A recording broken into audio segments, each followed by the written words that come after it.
안녕하세요. 저는 올해 한영고를 졸업한 이시윤입니다. 지역균형 전형으로 서울대 생물교육과를 지원했고 또 학교 추천 전형으로 고려대 바이오시스템의공학부에 지원해 둘 다 합격했습니다.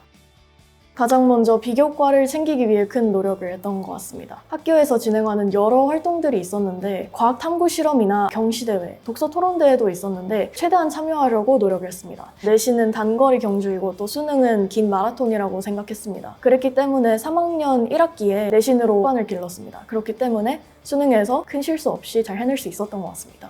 저는 하루 계획을 짜고 그 계획에 맞춰서 일을 진행하는 것을 굉장히 어려워하는 학생이었습니다. 제가 성격이 굉장히 즉흥적인 편인데 하루 계획을 짜고 부끄럽지만 이걸 실제로 이행하지 않는 경우도 굉장히 많았습니다. 이 부분에서 오는 스트레스가 상당했기 때문에 저는 하루 계획을 빽빽하게 짜는 것보다는 한두 달 정도 긴 텀을 잡고 이것을 이수해 나가는 방식으로 계획을 짰던 것 같습니다. 사실 수능을 준비하는 데 있어서 마인드 컨트롤이 굉장히 중요한 요소라고 저는 생각을 합니다. 실제로 저도 수능을 준비하면서 과연 내가 할 수 있을까? 내가 과연 좋은 성적을 얻을 수 있을까라는 고민을 굉장히 많이 했었습니다. 하지만 이런 사고는 부정적인 사고를 또 낳고 또 부정적인 행동으로 나타날 뿐이라는 것을 깨닫게 되었습니다. 그렇기 때문에 최대한 긍정적으로 생각하면서 아니야, 그래도 할 수 있을 거야 라는 말을 저에게 계속 되풀이했던 것 같습니다. 그랬기에 최대한 긍정적인 사고를 지니는 것이 대입에 있어서 필수적인 요소라고 생각합니다.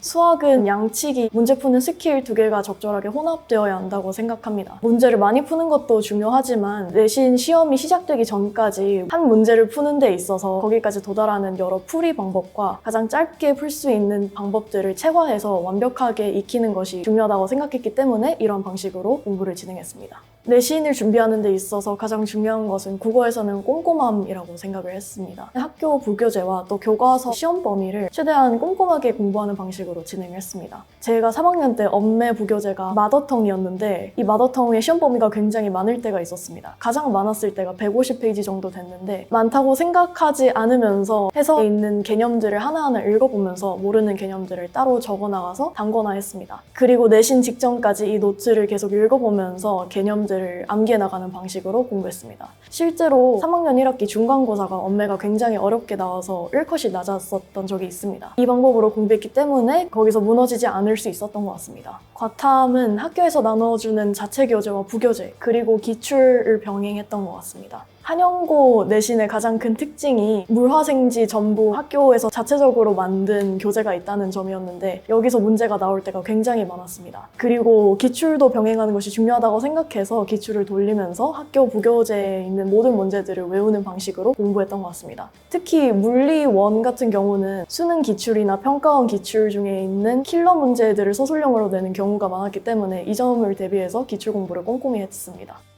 수시 중심으로 대입을 준비했기 때문에 본격적인 수능 공부는 3학년 2학기 때부터 진행을 했습니다. 9월부터 수능 전까지는 실무를 풀면서 수능 시간표에 맞춰서 공부하려고 노력을 많이 했습니다. 수능 일주일부터는 각종 변수에 대비해서 시끄러운 음악을 틀고 공부를 한다든지 아니면 실무를 풀다가 중간에 화장실을 간다든지 하는 극한의 상황을 대비해서 공부를 했습니다. 특히 시간이 없을 것에 대비해서 각각 10분 정도 시간을 덜 주고 실무를 푼 것도 도움이 많이 되었습니다. 수능은 사실 풀이 과정의 논리가 가장 중요하다고 생각을 합니다. 그리고 한 가지가 아닌 여러 가지의 길을 생각해보면서 그중 가장 짧은 방식을 체화해 나가는 방식으로 공부하는 것이 바로 수능 공부에 있어서 정답이 아닐까 싶습니다. 수능 당일 시험을 치는 데 있어서는 사실 딱히 아쉬움이 남는 건 없는 것 같습니다. 하지만 수능을 준비하기까지 시간을 돌아보면 영어가 가장 아쉽지 않을까 생각을 합니다. 사실 저는 1학년부터 3학년까지 영어를 공부하는데 어려움이 없었고 100점을 받을 때도 있었고 항상 1등급이었던 학생이었습니다. 그것 때문인지 저는 3학년 때 영어 공부를 하지 않고 방실하는 실수를 저질러 버렸습니다. 결과는 신모 때 89점으로 2등급을 받았고 제가 당시 영어로 최저를 맞춰야 하는 상황이었기 때문에 영어만큼은 반드시 1등급이 나와야 하는 상황이었습니다. 그렇기 때문에 수능 직전에 영어에 지나친 시간을 투자를 하게 되었고 결과적으로는 수능 때 97점으로 1등급을 받을 수 있었지만 수능 직전에 투자한 그 시간을 3학년 초반부터 꾸준히 투자해서 다른 공부를 했더라면 결과가 달라지지 않았을까 하는 생각이 듭니다. 저는 서울대 생물교육과를 지역균형 전형으로 면접을 봤습니다. 처음에 가면은 굉장히 서울대 면접 때문에 긴장하지 않느냐라고 말씀하실 수도 있는데 면접장 앞에서 과 선배들이 응원을 해주고 또 핫팩이나 간식 같은 것도 주기 때문에 거기서 긴장을 많이 푸실 수 있습니다. 들어가게 되면은 지정된 자리에 앉게 하는데 특이한 점이 하나 있었다면 면접자 1번이 면접 준비를 하러 들어가는 그 순간에 다른 면접자들이 전부 자료를 볼 수 없었다는 점이었습니다. 사실 10분이라는 시간이 굉장히 짧은 시간입니다. 그렇기 때문에 지원 동기나 자기소개 없이 의자에 앉기도 전에 면접자분께서 질문을 하기 시작하셨고 면접 내용에 관해 특이한 점이 있었다면 제가 예상해간 질문이 단 하나도 나오지 않았다는 점이었습니다. 사실 저는 1학년 때부터 3학년 때까지 생물교육 내용도 물론 있었지만 교육보다는 의학 계열과 관련한 내용이 조금 더 많았습니다. 이 부분과 관련해서 질문을 할 거라고 제가 예상을 하고 관련된 답변을 준비해갔는데 이 부분 절대 질문을 하지 않으셨고 오히려 생물교육과 관련해서 어렸을 때부터 무슨 책을 읽었는지 이런 부분과 관련해서 질문을 하셨습니다. 그렇기 때문에 어느 한 부분을 판다기보다는 두루두루 여러 영역을 파는 것을 추천하고 싶습니다. 또 서울대 면접에 있어서 특이했던 점을 하나 더 꼽자면 그건 바로 면접 시간 10분 그 이상도 이하도 허용하지 않는다는 점이었습니다. 저 같은 경우에는 이제 면접 시간 10분을 조금 초과했었는데 10분이 다 됐다는 알림이 울리자마자 다음 면접자가 입장했기 때문에 이 부분과 관련해서는 주의할 점이 필요하다고 생각합니다.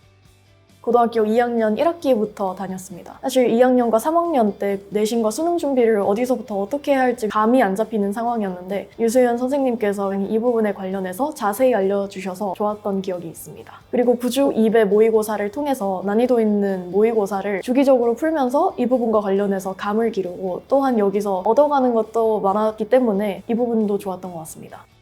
가장 좋았던 점은 현재 내 생기부와 이 생기부의 퀄리티가 다른 학생들과 비교를 했을 때 어느 위치에 할 수 있는지 정확하게 알 수 있어서 좋았습니다. 그리고 전문가의 시선에서 내가 현재 어느 학교를 쓸 수 있는지 어느 학과가 적성에 맞을지도 알려주셔서 좋았습니다. 앞으로 수능 준비를 하면서 실패하면 어떡하지라는 생각이 굉장히 많이 들 수도 있는데 이럴 때마다 본인을 믿고 앞으로 나아가셨으면 좋겠습니다. 부정적인 생각에 뇌가 마비되어서 아무것도 하지 않게 된다면 그 시간이 나중에 돌아봤을 때 굉장히 아깝지 않을까요? 안 좋은 생각이 자꾸 들려고 한다면 긍정적인 생각을 반복적으로 하는 습관을 기르셨으면 좋겠습니다. 나에게 구주이베란 고마운 점이 굉장히 많은 학원인데 그 중에서도 유수연 선생님에게 가장 고맙습니다.